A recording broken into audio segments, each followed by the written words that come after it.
రాష్ట్రంలో హిందువులపై బురద జల్లే కార్యక్రమం జరుగుతోందని అంబటి మారుతిరామ్ అన్నారు. ఈరోజు గాంధీనగర్ ప్రెస్ క్లబ్లో జరిగిన విలేకరుల సమావేశంలో ఆయన మాట్లాడారు.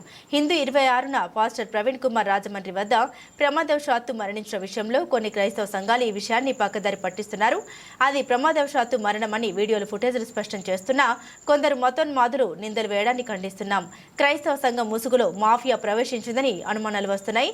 ఒక క్రైస్తవ బోధకుడు కారులో మారణాయుధాలు పెట్టుకొని తిరగడం సమాజానికి ప్రమాదకరం. గతంలో అనగా 2000 సంవత్సరాలు గుంటూరులో జరిగిన మసీదుపై దాడి, తాడపల్లిగూడెంలో చర్చిపై దాడి జరిగిన సందర్భంలో కూడా హిందువులపై బురద జల్లారు. హిందూ ఐక్యవేదిక ప్రధానంగా 4 డిమాండ్స్ చేస్తుంది. పాస్టర్ ప్రవీణ్ది ప్రమాదమే అని స్పష్టంగా ఉన్నా కూడా కొందరు అనుమానాల్ని తీర్చడానికి న్యాయ విచారణ జరపాలని అనుమానితులైన ఓఫిర్ రామ్జిత్, సమీ హుస్సేన్లను అదుపులోకి తీసుకోవాలి.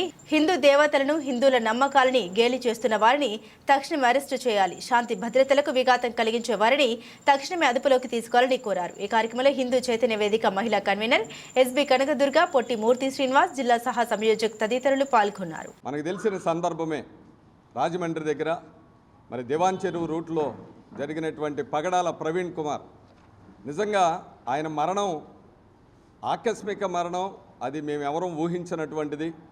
రెండో విషయం ఏంటంటే అది యాక్సిడెంట్ అని మరి అనేకులు చెప్తూ ఉన్నారు, కానీ అది యాక్సిడెంట్ లాగా లేదు. దాని మీద మాకు ఎన్నో అనుమానాలు ఉన్నాయి. ఎందుకంటే యాక్సిడెంట్ లాగా లేనటువంటి పరిస్థితి అక్కడ ఉంది. మరి ఎన్నోసార్లు దీని విషయమై అక్కడ ఆ ప్రాంతంలో ఆ రోజు పూర్తిగా మరి మేమందరం అక్కడ ఎస్పీతో మాట్లాడటం జరిగింది, స్థానిక ఎమ్మెల్యే గారితో మాట్లాడటం జరిగింది.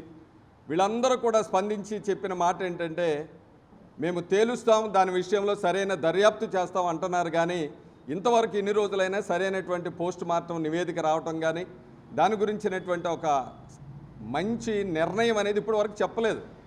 దీని గురించి మరి గవర్నమెంట్ని మేము ఒకటే కోరుతూ ఉన్నాం, ఒక చట్టబద్ధమైనటువంటి మాకు రక్షణ కల్పించాలి. వేల సంఖ్యలో దైవజనులు ఉన్నారు. మరి వీరందరికీ ఒక క్షేమకరమైనటువంటి చట్టాన్ని తీసుకొచ్చి మాకు రక్షణ కల్పించాల్సిందిగా కోరుతూ ఉన్నాం. రెండవది, చనిపోయినటువంటి ప్రవీణ్ గారి విషయంలో పూర్తి దర్యాప్తు జరిగించాలి. పూర్తి దర్యాప్తు జరిగించి దాని విషయంలో అది యాక్సిడెంటా లేకపోతే చేసిన హత్య, ప్రీ ప్లాన్డ్ మర్డర్ అనేది మాకు ఎన్నో అనుమానాలు ఉన్నాయి. దాని విషయంలో ఎంతోమంది మేము చూపించాం.